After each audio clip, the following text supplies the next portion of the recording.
For the past several years, the Hamas terror organization has been ruling the Gaza Strip, supported by Iran and Hezbollah. For this entire period, thousands of rockets and mortars have been fired at Israeli civilians. Hamas invests much money and efforts to build terror infrastructure in civilian areas and underground throughout the Gaza Strip. Hamas has developed sophisticated smuggling methods. For several years, Hamas has been digging tunnels under the Sinai-Gaza border in order to smuggle weapons, ammunition and explosives, all supplied by Iran. Hamas has camouflaged the openings of these tunnels under the guise of civilian housing, factories, greenhouses and mosques.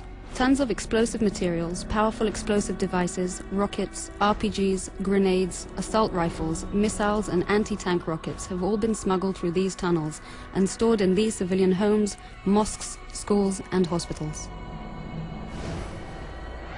Hamas built its training camps and placed rocket launching sites, explosive devices and snipers nearby medical centers, schools and other public buildings to gain immunity while taking advantage of the local population as human shields.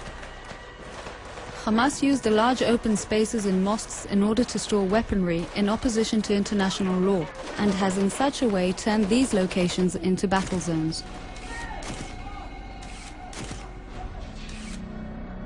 The use of women, the elderly and children is built in the terror strategy of Hamas.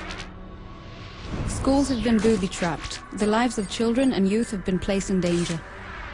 Schools and educational institutes have been turned into rocket and mortar launching sites. In many instances, Hamas deliberately prevented the local population from leaving the areas of battle with the intention of using them as human shields, so as to prevent the IDF from hitting terror infrastructure. When an explosive device is detonated and the house is destroyed, Hamas puts the blame and responsibility on Israel for hitting civilians and property.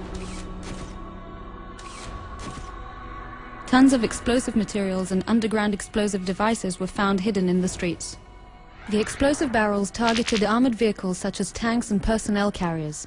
These types of explosives were placed close to buildings, including those with people inside, so that the demolished building would also serve as obstacles for the advancing forces. In this example, a building where terrorists were hiding has been hit. This caused secondary explosions in the adjacent building, making it collapse due to the many additional explosive devices hidden inside. In an attempt to gain protection, Hamas positioned its rocket launching sites by public buildings such as medical centers, soccer fields, the Palestinian Association for the Rehabilitation of the Disabled, and gas stations. Hamas chose the place and the tactic of using uninvolved civilians as human shields.